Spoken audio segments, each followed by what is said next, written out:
Kumusta kayong lahat? Ako si Aina. Ikinagagalak kong makasama kayong muli para sa programa ngayong araw. Ngayon, ibabahagi ko ang karanasan ng isang sister. Namatay ang kanyang ama bago pa man siya mag-isang taong gulang. At pinalaki siya at ang kanyang 4 na kapatid ng kanyang ina sa gitna ng matinding hirap. Mula sa murang edad, ipinangako niya sa sarili na magiging mabuting anak sa kanyang ina. Kalaunan, inaresto siya ng Partido Komunista ng China dahil sa kanyang pananalig sa Diyos. At pagkatapos niyang makalaya, kinailangan niyang gampanan ang kanyang tungkulin na malayo sa tahanan para maiwasan ang pagmamanman ng mga pulis. Nang malaman niya ang pagpanaw ng kanyang ina, namuhay siya na may pagkaramdam ng pagkakonsensya at pagkakautang. Iniisip na hindi niya ito naalagaan ng mabuti at ni hindi man lang niya ito nakita sa huling pagkakataon. Paano niya nalampasan ang kanyang pasakit? Pakinggan natin ang kanyang karanasang pagkatapos kong malaman ang tungkol sa pagkamatay ng aking ina.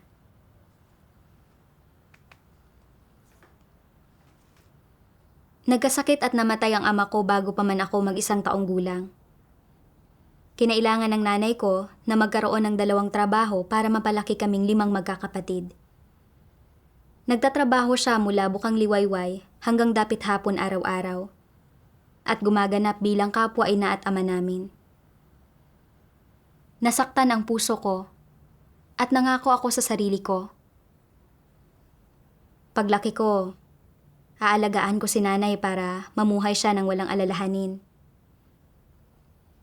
Para mabawasan ang pasanin ng nanay ko, tumutulong ako sa mga gawaing bahay pagkatapos ng eskwela. Pero mahal na mahal ako ng nanay ko, kaya't ayaw niyang gawin ko iyon at gusto lamang niyang mag-aral ako ng mabuti. Sinabi ko sa kanya, "Pagod na pagod ka na. Hindi ba't magiging mas magaan ng kaunti ang buhay mo kung tutulungan kita?" Sumagot ang nanay ko, "Hindi mahalaga na pagod ako. Kapag lumaki na kayong mga bata at inaalagaan na ninyo ako, hindi ba't mamumuhay ako ng isang maginhawang buhay? Tingnan mo ang pinsan mo. Maagang namatay ang nanay niya at ang tatay niya ang mag-isang nagpalaki sa kanya. Pagkatapos niyang magpakasal, inasikaso niya ang lahat para sa tatay niya. Pagkain, damit, at lahat ng iba pang pangangailangan nito. Hindi ba't namumuhay ang tatay niya ng isang maginhawang buhay?" Isang beses, sinabi sa akin ng pinsan ko, "Alam ng mga uwak na pakainin ang kanilang mga magulang. Tiniis ng tatay ko ang lahat ng uri ng hirap para palakihin ako. Kung hindi ko siya aalagaan, hindi ba't wala akong ipinagkaiba sa isang hayop?" Naisip ko noon na gusto kong maging katulad ng pinsan ko paglaki ko at aalagaan ko ang nanay ko. Pagkatapos kong magpakasal, kahit wala akong magandang trabaho o malaking kita, ginawa ko ang lahat ng makakaya ko para matulungan ang nanay ko sa material na pangangailangan at madalas ko siyang dalhin sa tahanan ko para maalagaan siya. Pinuri ako ng lahat ng kapitbahay ko. Sinabi nila, kahit nakatira sa malayo ang anak niya, ginagawa nito ang lahat para maalagaan ang kanyang ina. Labis itong nagbigay sa akin ng kasiyahan. Pakiramdam ko ay ganito ako dapat kumilos bilang isang anak. At sa ginagawa ko lamang na ito, masusuklian ang kabutihan ng aking ina. Noong 1999, tinanggap ko ang bagong gawain ng Diyos. Mula sa mga salita ng Diyos, naunawaan ko ang apurahang layunin ng Diyos na iligtas ang tao. At sumali ako sa pangangaral ng Ebanghelyo. Sa pagtatapos ng 2003, inaresto ako habang nangangaral ng Ebanghelyo. Pagkalaya ko, napilitan akong umalis ng bahay para magtrabaho at nangupahan ako sa isang lugar para maiwasan ang pagbuntot at pagbabantay sa akin ng mga pulis. Kalaunan ay narinig ko na 3 beses sa 6 na buwan pumunta ang pulis sa nayon ko para imbestigahan ako ng palihim. Nagtatanong kung saan ako nangungupahan. Simula noon, namuhay ako na gaya ng isang palaboy at hindi ko madala ang nanay ko sa tahanan ko at maalagaan gaya ng dati. Nakaramdam ako ng labis na pagkakautang sa nanay ko. Lalo na noong nabalitaan ko na inabuso siya ng hipag ko noong may sakit siya, nakaramdam ako ng pamimighati at pagkabalisa. At pinagsisihan ko pa nga na lumabas ako para ipangaral ang ebanghelyo. Kung hindi ko ipinangaral ang ebanghelyo, hindi sana ako naaresto. At hindi ko na kailangang umalis sa bahay. Kung nagkaganoon ay magagawa ko sanang manatili sa tabi ng nanay ko para alagaan siya. Napagtanto kong mali ang kalagayan ko at na responsibilidad at misyon ko ang mangaral ng ebanghelyo.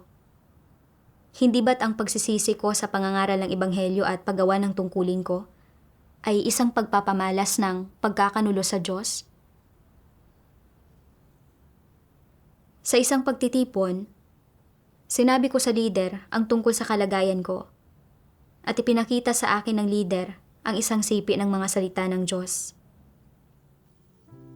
Ang mga tao ay namumuhay sa kalagayan ng mga damdamin. Kaya nga, hindi iniiwasan ng Diyos ang isa man sa kanila at inilalantad ang mga lihim na nakatago sa puso ng buong sangkatauhan. Bakit hirap na hirap ang mga tao na ihiwalay ang kanilang sarili sa kanilang mga damdamin? Ang paggawa ba nito ay higit pa kaysa sa mga pamantayan ng konsensya? May isa sa katuparan ba ng konsensya ang kalooban ng Diyos? Makatutulong ba ang mga damdamin upang malagpasan ng mga tao ang paghihirap? Sa mga mata ng Diyos, ang mga damdamin ay kanyang kaaway. Hindi ba ito malinaw na nakasaad sa mga salita ng Diyos? Matapos basahin ang mga salita ng Diyos, napagtanto ko na namumuhay nga ako sa aking mga damdamin. At ang mga damdaming iyon ang luminlang sa akin, kaya hindi ko masabi ang tama sa mali. Ipinangangaral ko ang ebanghelyo para makaharap sa Diyos ang mga tao at matanggap nila ang kanyang pagliligtas. Ito ay isang makatarungang bagay at ang tungkulin na dapat kong gawin. Simula pa noong sinaunang panahon, hindi ba't marami ng tunay na mananampalataya na tinalikuran ang lahat ng bagay para sumunod at gumugol para sa Diyos? Tingnan ninyo si Pedro. Nang tawagin siya ng Panginoong Hesus, agad niyang ibinaba ang kanyang mga lambat at sumunod sa Panginoon. Sa pagkakatanto ko nito, nagkaroon ako ng higit na pananalig. Nagpasya akong gawin ng maayos ang aking tungkulin at bigyang kasiyahan ang Diyos. Kaya muli akong nangaral ng ebanghelyo. Noong taglagas ng 2015, sinabi sa akin ng isang sister sa iglesia na namatay na ang nanay ko. Namighati at nabalisa ako nang marinig ko ito. Pinilit kong huwag umiyak at naisip ko, paanong namatay na ang nanay ko? Nagkaroon ba siya ng depresyon at nagkasakit dahil wala ako sa tabi niya at nangungulila at nag-aalala siya sa akin? Kung hindi dahil sa pag-uusig ng sisipi, nasa tabi niya sana ako at inaalagaan pa siya. Ginagawa siyang komportable sa kanyang mga huling taon at marahil ay nabuhay pa siya ng ilang taon. Habang mas iniisip ko ito, mas lalo akong nalulungkot. Sa pag-alis ko sa bahay ng sister, umagos ang aking mga luha. Labis na nahirapan ang nanay ko sa pagpapalaki sa akin. Pero nang tumanda na siya at nagkasakit, hindi ko na siya nakasama para alagaan. At hindi ko man lang siya nakasama sa mga huling sandali niya. Sa pag-iisip nito, napahagulhol ako at nakaramdam ng matinding sakit. Pinunasan ko ang mga mata ko at sumakay ako sa bisikleta ko at habang nakasakay ako, ang mga eksena kung paano nahirapan ang nanay ko na palakihin ako ay parang pelikula na naglaro sa isip ko. Naramdaman ko ang labis na pagkakautang ko sa nanay ko at namatay siya bago ako magkaroon ng pagkakataong maging isang mabuting anak na nagpapahalaga sa kanyang mga magulang. Ni hindi ko siya nakasama sa mga huling sandali niya. Sasabihin ba ng ibang tao na isa akong masamang anak? Isang walang utang na loob?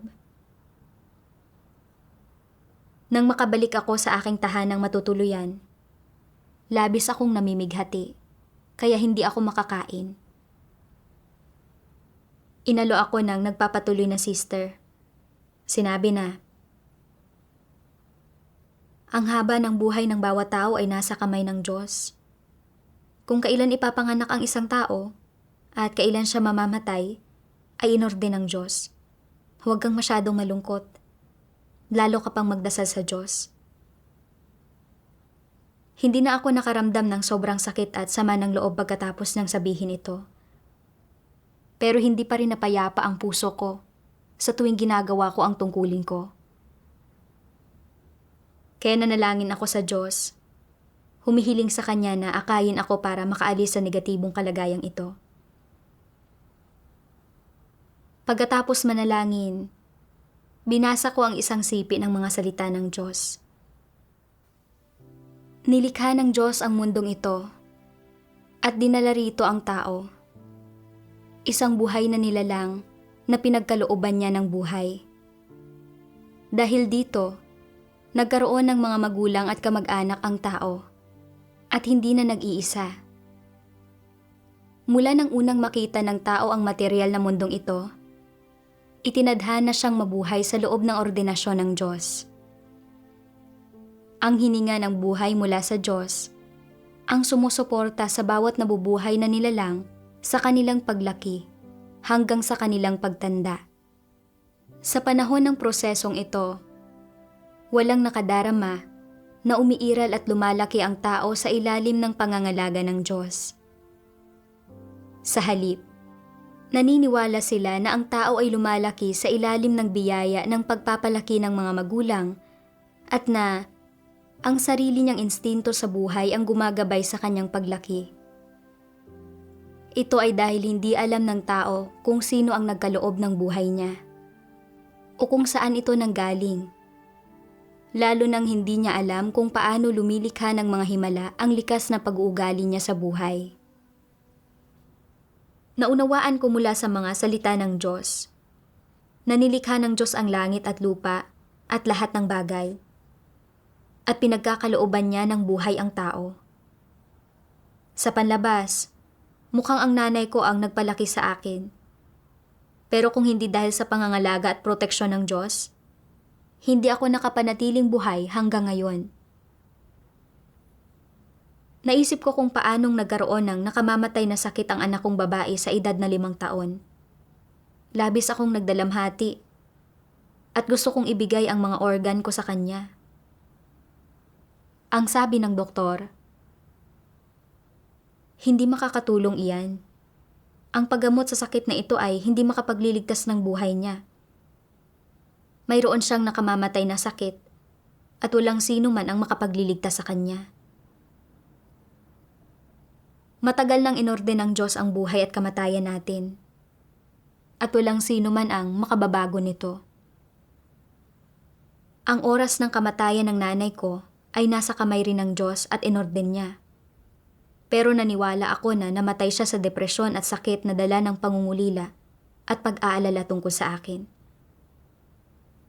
Hindi ko nakilala ang kataas-taasang kapangyarihan ng Diyos. Lalo na nang isipin ko kung paano naghirap ang aking ina na palakihin ako hanggang sa hustong gulang pagkatapos mamatay ang ama ko. At kung paano siya tumanda at nagkasakit at hindi ko siya nagawang alagaan. Naramdaman ko na may pagkakautang ako sa kanya at hindi mapayapa ang puso ko sa tungkulin ko. Ang totoo, mula sa Diyos ang buhay ng tao. At ipinagkaloob ng Diyos ang lahat ng tinatamasa ko. Hindi ako nakaramdam ng pagkakautang sa Diyos dahil hindi ko ginagampanan ng maayos ang tungkulin ko.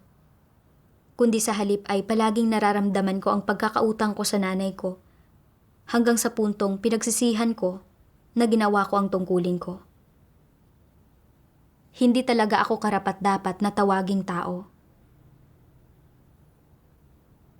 Kalaunan, binasa ko ang mga salita ng Diyos kung saan ibinahagi niya na hindi mga magulang mo ang mga pinagkakautangan mo. At sumailalim sa pagbabago ang aking mga pananaw.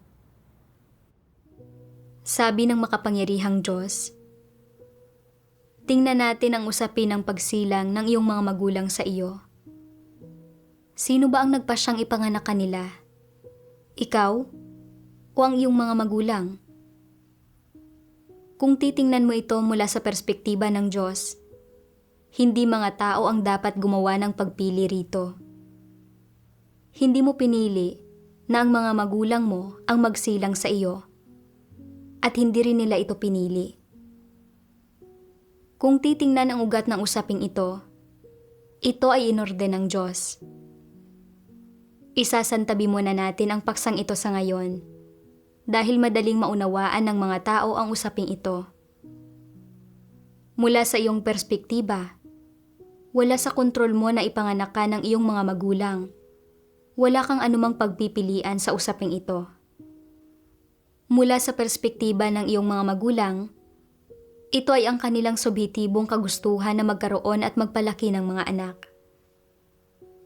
Sa madaling salita, kung isasantabi ang pag-orde ng Diyos, pagdating sa usapin ng pagsilang at pagpapalaki sa iyo, ang iyong mga magulang ang pawang may kapangyarihan. Pinili nilang ipanganak ka. Pasibo kang isinilang sa kanila. Wala kang naging anumang pagpili sa usapin. Kaya, sapagkat pawang ang mga magulang mo ang may kapangyarihan, at dahil isinilang kanila, mayroon silang obligasyon at responsibilidad na palakihin ka hanggang sa hustong gulang. Ito man ay pagbibigay sa iyo ng edukasyon o pagtutustos sa iyo ng pagkain at pananamit. Ito ang kanilang responsibilidad at obligasyon, at ito ang dapat nilang gawin. Samantala, palagi kang pasibo sa panahong pinalalaki ka nila. Wala kang karapatang mamili. Kinailangang palakihin ka nila. Dahil bata ka pa noon, wala kang kapasidad na alagaan ang iyong sarili. Wala kang magagawa kundi maging pasibong pinalalaki ng iyong mga magulang. Paano ka man pinalaki ng iyong mga magulang, hindi ikaw ang magpapasya roon. Kung binibigyan ka nila ng masasarap na pagkain at inumin, kung gayon ay nagkaroon ka ng masasarap na pagkain at inumin. Kung binibigyan ka ng iyong mga magulang ng kapaligiran sa pamumuhay, kung saan nabubuhay ka sa ipa at sa mga ligaw na halaman, kung gayon, nabubuhay ka sa ipa at sa mga ligaw na halaman. Sa alinmang paraan, noong pinalalaki ka nila, ikaw ay pasibo at ginagampanan ng mga magulang mo ang kanilang responsibilidad. Katulad ito ng pag-aalaga ng iyong mga magulang sa isang bulaklak. Dahil gusto nilang alagaan ang isang bulaklak, dapat nila itong lagyan ng pataba, diligan, at tiyaking nasisikatan ito ng araw.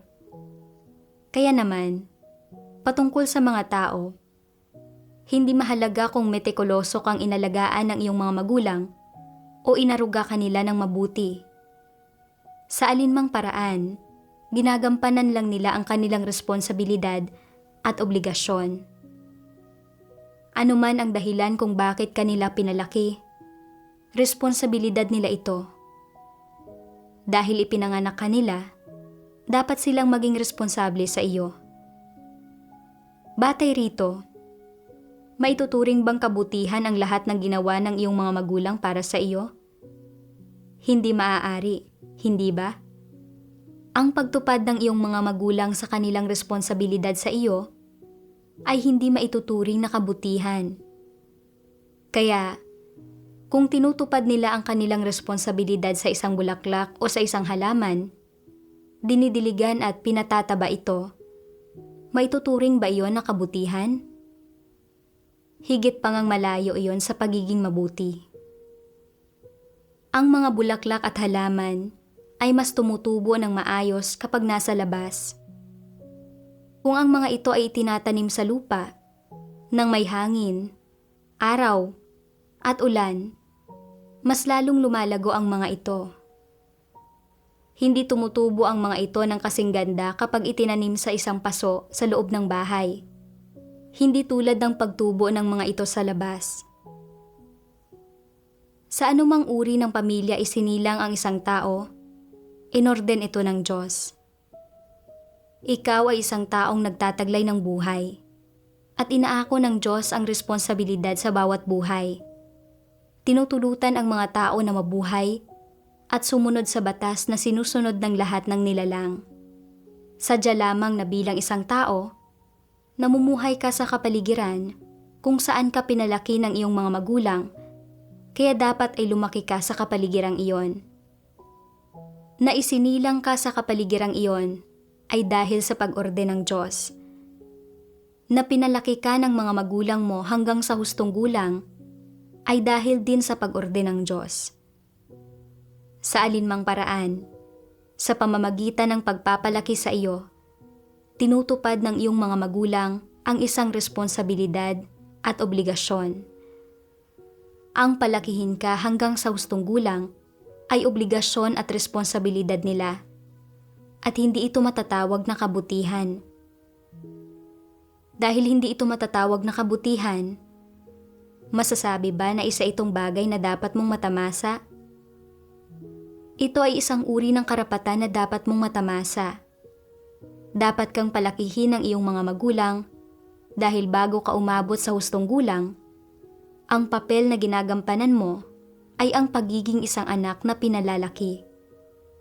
Sa makatwid, tinutupad lang ng iyong mga magulang ang responsibilidad nila sa iyo at tinatanggap mo lang ito.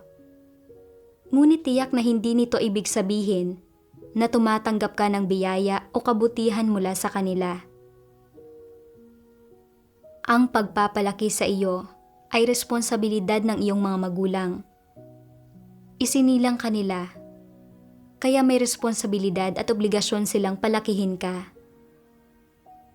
Sa pamamagitan ng pagpapalaki sa iyo hanggang sa hustong gulang, tinutupad nila ang kanilang responsibilidad at obligasyon.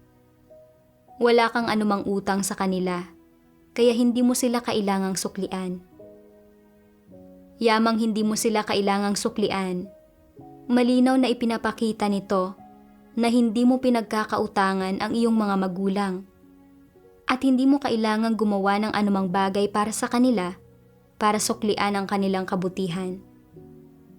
Kung pinahihintulutan ka ng iyong mga sitwasyon na magampanan ng kaunti ang responsibilidad mo sa kanila, kung gayon ay gawin mo ito.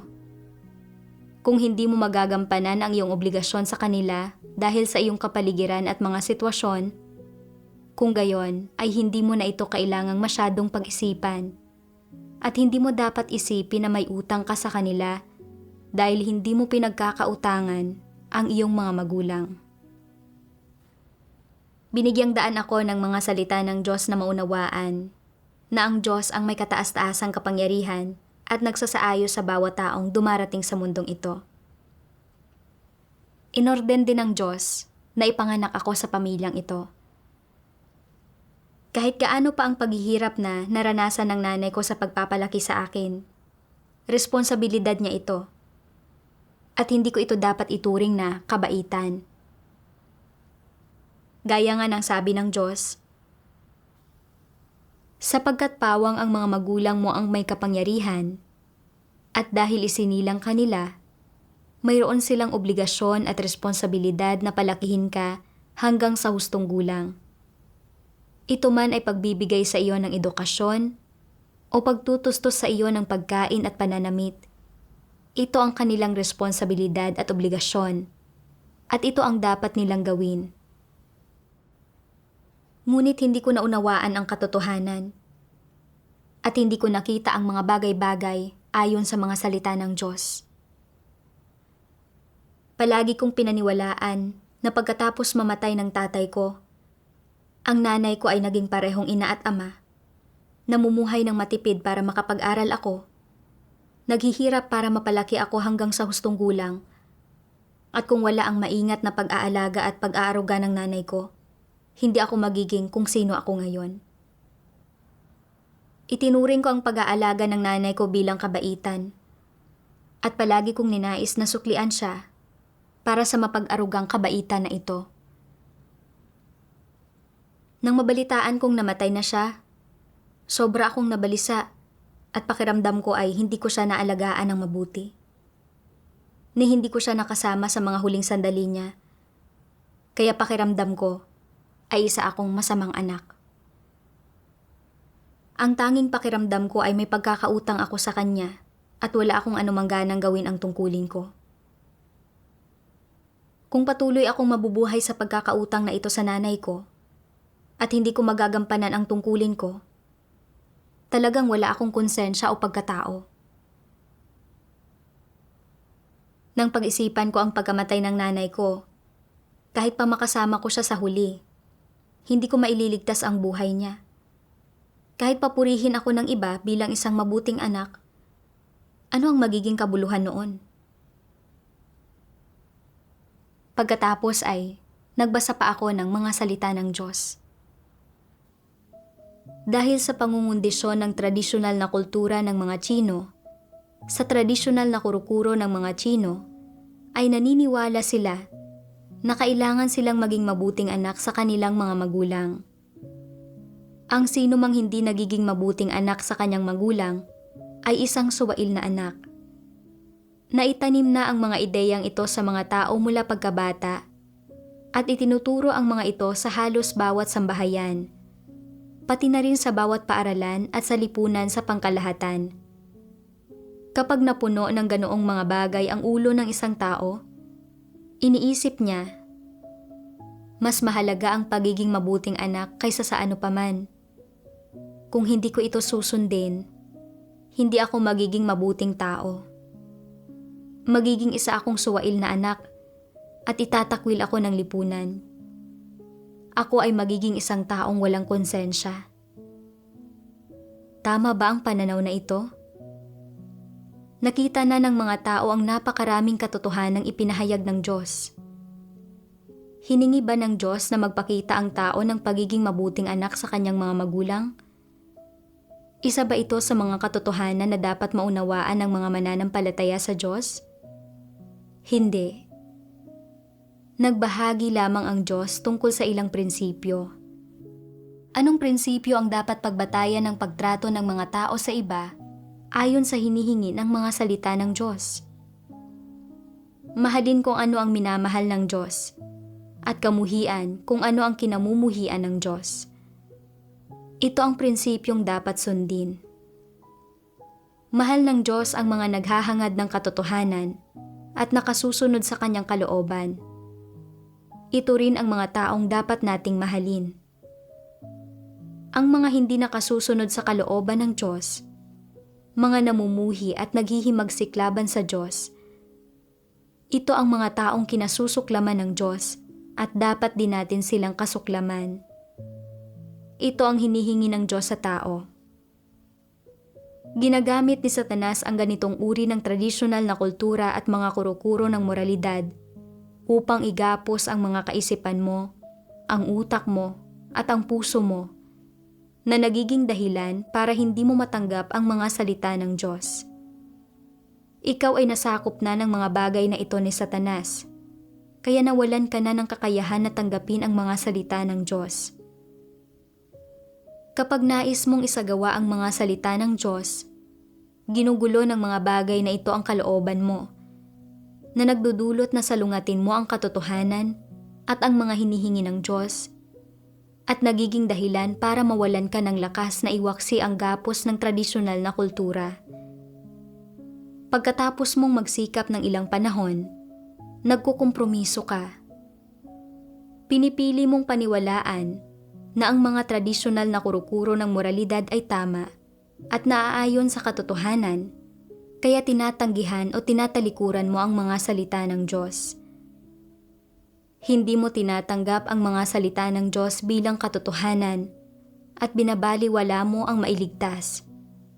Dahil pakiramdam mo ay nabubuhay ka pa rin sa mundong ito at makakaligtas ka lang sa pamamagitan ng pagsandig sa mga bagay na ito. Dahil hindi mo kayang tiisin ang pagkondena ng lipunan, mas nanaisin mong piliin na isuko ang katotohanan at ang mga salita ng Diyos. Isinasailalim ang sarili mo sa mga tradisyonal na kuro-kuro ng moralidad at sa impluwensya ni Satanas.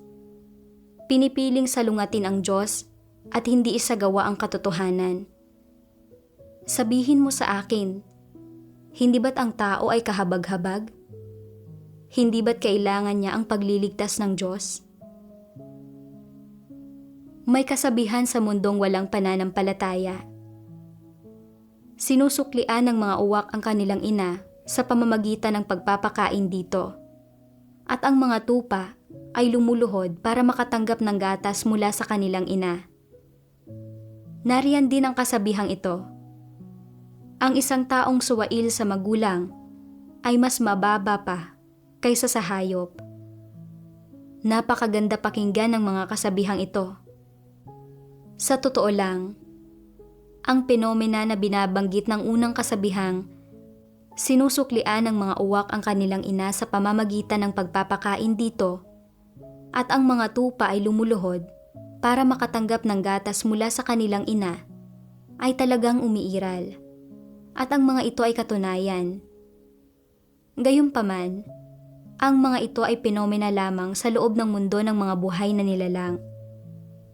Ang mga ito ay isang uri lang ng batas na itinatag ng Diyos para sa iba't ibang buhay na nilalang. Ang lahat ng uri ng buhay na nilalang, kabilang na ang mga tao, ay sumusunod sa batas na ito. At higit itong nagpapakita na ang lahat ng buhay na nilalang ay nilikha ng Diyos. Walang buhay na nilalang ang maaaring lumabag sa batas na ito, at walang buhay na nilalang ang makakalampas dito. Sinusuklian ng mga uwak ang kanilang ina sa pamamagitan ng pagpapakain dito, at ang mga tupa ay lumuluhod para makatanggap ng gatas mula sa kanilang ina, ay tumpak na nagpapakita na ang mundo ng mga buhay na nilalang ay sumusunod sa ganitong uri ng batas. Ang lahat ng uri ng buhay na nilalang ay may ganitong instinto. Sa sandaling maipanganak ang mga supling, sila ay inaalagaan at tinutustusan ng mga babae o lalaki ng species na iyon hanggang sa umabot sila sa hustong gulang. Kayang gampanan ng lahat ng uri ng buhay na nilalang ang kanilang mga responsibilidad at obligasyon sa kanilang mga supling. Matapat at masigasig na pinapalaki ang susunod na henerasyon. Mas lalong totoo ito pagdating sa mga tao. Ang mga tao ay tinatawag ng sangkatauhan bilang mas matataas na antas ng hayop. Kung hindi nila masusunod ang batas na ito at wala sila ng instintong ito, kung gayon, ang mga tao ay mas masahol kaysa sa mga hayop, hindi ba? Sa makatwid, gaano ka man inalagaan ng iyong mga magulang at gaano man nila ginagampanan ang kanilang responsibilidad sa iyo habang pinapalaki ka nila, ginagawa lang nila ang dapat nilang gawin sa loob ng saklaw ng mga kakayahan ng isang nilikhang tao. Instinto nila ito. Pagkatapos kong basahin ang mga salita ng Diyos, naunawaan ko ito. Ang dahilan kung bakit labis akong nasaktan ay dahil na-impluwensyahan ako ng mga ideya at pananaw tulad ng ang isang taong walang galang sa magulang ay mas mababa pa kaysa sa hayop, at palakihin ang mga bata upang suportahan ka sa iyong pagtanda. Inakala ko na ang pagiging mabuting anak sa iyong mga magulang ay ganap na likas at makatwiran, at ang hindi paggawa nito ay kataksilan. At ginagawa ang isang tao na mas mababa pa sa isang hayop. Tumakas ako at hindi ko na nagawang alagaan sa bahay ang nanay ko, Kaya nakonsensya ako at nakaramdam ng pagkakautang sa kanya. Natakot din ako na baka sabihin ng mga tao na wala akong konsensya at masama akong anak. Kaya nakaramdam ako ng gayong sakit at hindi ko magawa ng mapayapa ang tungkulin ko. At kalaunan ay namighati ako nang mabalitaan kong namatay na ang nanay ko. Nakita ko na naikintal sa akin ang mga ideyang ito ng tradisyonal na kultura. At itinuring ko ang pagiging mabuting anak sa mga magulang ko bilang mas mahalaga pa kaysa sa paggawa ko ng tungkulin ng isang nilikha. At pinagsisihan ko pa nga ang pangangaral ng ebanghelyo at paggawa ng tungkulin ko. Hindi ba't ito ay isang pagpapamalas ng pagkakanulo sa Diyos? Dahil inaresto ako ng pulis dahil sa pangangaral ng ebanghelyo, hindi na ako nakauwi sa bahay. Pero sa halip na kamuhian ang CCP, sinisi ko ang Diyos sa paniniwalang ito ay dulot ng pangangaral ng ebanghelyo. Talagang baligtad ang pagkaunawa ko. At hindi ko masabi kung ano ang tama at kung ano ang hindi. Lahat ng mayroon ako ay galing sa Diyos. Siya ang nag-aalaga at nagpoprotekta sa akin sa lahat ng taon na iyon para magkaroon ako ng pagkakataong ipangaral ang ebanghelyo at gawin ang aking tungkulin. Hangarin ang katotohanan at mailigtas ng Diyos. Hindi lamang ako hindi naging mapagpasalamat sa Diyos, kundi mali ang naging pagkaunawa ko sa Kanya at sinisi ko siya. At pinagsisihan ko pa ang paggawa ng tungkulin ko. Wala talaga akong konsensya. Noon ko lamang naunawaan na ang mga ideya at pananaw gaya ng ang isang taong walang galang sa magulang ay mas mababa pa kaysa sa hayop at palakihin ang mga bata upang suportahan ka sa iyong pagtanda ay walang katotohanan at na sila ay isang paraan kung saan inililigaw at ginagawang tiwali ni Satanas ang mga tao. Ayaw ko nang mamuhay ayon sa mga ideya at pananaw ni Satanas. Bagkus, gusto kong tingnan ang mga tao at mga bagay at umasal at kumilos ayon sa mga salita ng Diyos. Kalaunan ay binasa ko ang iba pang mga salita ng Diyos. Una sa lahat, pinipili ng karamihan sa mga tao na umalis ng bahay para gampanan ang kanilang mga tungkulin dahil parte ito ng pangkalahatang mga objetibong sitwasyon kung saan kakailanganin nilang iwan ang kanilang mga magulang. Hindi sila maaaring manatili sa tabi ng kanilang mga magulang para alagaan at samahan ang mga ito. Hindi naman sa kusang loob nilang iiwan ang kanilang mga magulang. Ito ang objetibong dahilan.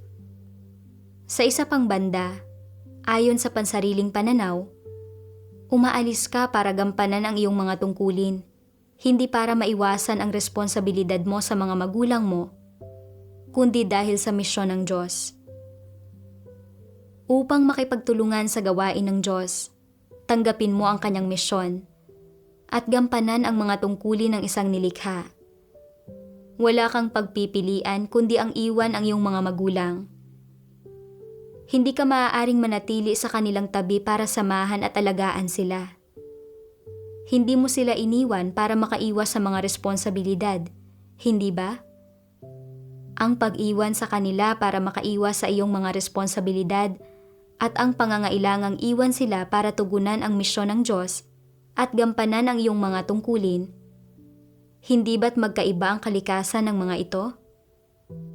Sa puso mo, mayroon kang emosyonal na koneksyon at mga saloobin para sa iyong mga magulang. Hindi walang kabuluhan ang iyong mga damdamin.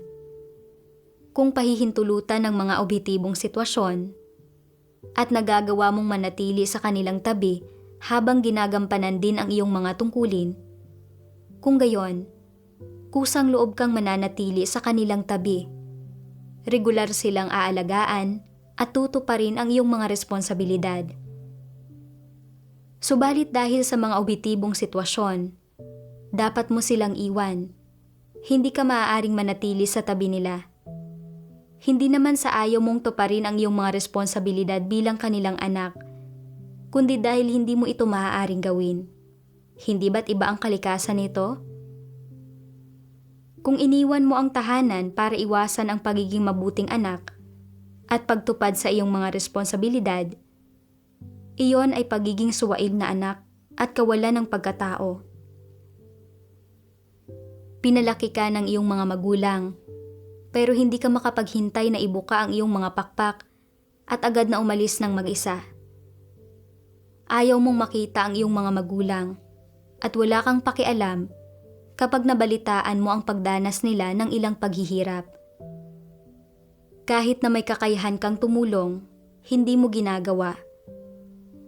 Nagpapanggap ka lang na walang narinig at hinahayaan ang iba na sabihin ang kung ano-anong gusto nila tungkol sa iyo. Sadyang ayaw mo lang tuparin ang iyong mga responsibilidad. Ito ay pagiging suwail na anak. Ngunit ganito pa ba ang nangyayari ngayon? Maraming tao ang umalis na sa kanilang bayan, lungsod, probinsya, o maging sa kanilang bansa para magampanan ang kanilang mga tungkulin. Malayo na sila sa kanilang lugar na kinalakhan. Dagdag pa rito, hindi madali para sa kanila na kumontak sa kanilang pamilya sa iba't ibang kadahilanan. Paminsan-minsan, tinatanong nila ang tungkol sa kasalukuyang sitwasyon ng kanilang mga magulang mula sa mga taong galing sa parehong lugar na kinalakhan nila. At nakakahinga sila ng maluwag kapag nababalitaan nilang malusog ang kanilang mga magulang at maayos pa rin na nakakaraos. Sa katunayan, hindi ka suwail na anak. Hindi sa umabot ka na sa punto ng pagiging walang pagkatao, kung saan niayaw mo nang alalahanin ang iyong mga magulang o tuparin ang iyong mga responsibilidad sa kanila. Dahil sa iba't ibang objetibong dahilan, kaya hindi mo nagagawang tuparin ang iyong responsibilidad, kaya hindi ka suwail na anak. Bilang anak, dapat mong maunawaan na hindi mo pinagkakautangan ang iyong mga magulang. Kung ang iniintindi mo lang ay ang pagsukli sa kabaitan ng mga magulang mo, makakahadlang ito sa maraming tungkuling nararapat mong gawin. Maraming bagay ang dapat mong gawin sa buhay mo. At ang mga tungkuling ito na nararapat mong gawin ay mga bagay na dapat gawin ng isang nilikha at ipinagkatiwala sa iyo ng lumikha. At walang kinalaman ang mga ito sa pagsukli mo sa kabutihan ng iyong mga magulang. Ang pagpapakita ng pagkamabuting anak sa iyong mga magulang, pagsukli sa kanila, pagpapakita sa kanila ng kabutihan. Ang mga bagay na ito ay walang kinalaman sa iyong misyon sa buhay. Masasabi rin na hindi mo kinakailangang magpakita ng pagkamabuting anak sa iyong mga magulang na suklian sila o tuparin ang alinman sa iyong mga responsibilidad sa kanila. Sa madaling salita, maaari mong gawin ito ng kaunti at gampanan ng kaunti ang iyong mga responsibilidad kapag pinahihintulutan ng iyong sitwasyon. Kapag hindi, hindi mo kailangang pilitin ang sarili mo na gawin ito. Kung hindi mo kayang tuparin ang responsibilidad mo para magpakita ng pagkamabuting anak sa iyong mga magulang, hindi ito isang kahindik-hindik na pagkakamali. Medyo lumalabag lang ito sa iyong konsensya at katarungang moral at ikaw ay hindi sasang-ayunan ng ilang tao. Iyon lang. Pero kahit papaano, hindi ito salungat sa katotohanan. Kung ito ay alang-alang sa paggawa ng tungkulin mo at pagsunod sa kalooban ng Diyos, sasang-ayunan ka pa nga ng Diyos. Sa makatuwid, tungkol sa pagiging mabuting anak sa iyong mga magulang, hanggat nauunawaan mo ang katotohanan at nauunawaan ang mga hinihingi ng Diyos sa mga tao, kahit na hindi ka tinutulutan ng mga kondisyon mo na maging mabuting anak sa iyong mga magulang, hindi makakaramdam ng pang-uusig ang konsensya mo. Mula sa mga salita ng Diyos, naunawaan ko kung paano dapat pakitunguhan ng mga anak ang kanilang mga magulang. Hindi ang nanay ko ang pinagkakautangan ko. Naparito ako sa mundong ito na may isang misyong dapat tuparin. At iyon ay ang gawin ang tungkulin ng isang nilikha. Kung pinahintulutan ng mga pangyayari at kondisyon, naalagaan ko sana ang nanay ko at naging mabuting anak ako sa nanay ko at nagampanan ko ang mga responsibilidad at obligasyon ng isang anak. Kung hindi naman pinayagan ng mga pangyayari, hindi ko na kailangang ipilit ito. At saka, hindi naman sa ayaw kong maging mabuting anak sa nanay ko. Dahil inusig at tinugis ako ng CCP, kung kaya't hindi ako nakauwi para alagaan siya. Hindi naman sa hindi ako naging mabuting anak at hindi ko na kailangan pang pakialaman kung ano ang iniisip ng iba tungkol sa akin. Ang pinakamahalaga ay dapat akong magpasakop sa kataas-taasang kapangyarihan at mga pagsasaayos ng Diyos at gampanan ng maayos ang tungkulin ko. Pagkaunawa nito, hindi ko na naramdamang nalilimitahan ako. At nailalagay ko na ang puso ko sa tungkulin ko. Ang paghatol at paglalantad ng mga salita ng Diyos ang nagbigay daan sa akin na maunawaan ang ilan sa mga walang katotohanan kong pananaw. Maaro kung paano harapin ang nanay ko sa paraang naaayon sa mga katotohanang prinsipyo, hindi mamuhay ng nakararamdam ng pagkakautang sa nanay ko, at maging mapayapa ang puso ko at magawa ko ang tungkulin ko. At dito nagtatapos ang episode para sa araw na ito. Salamat sa panonood at hanggang sa muli.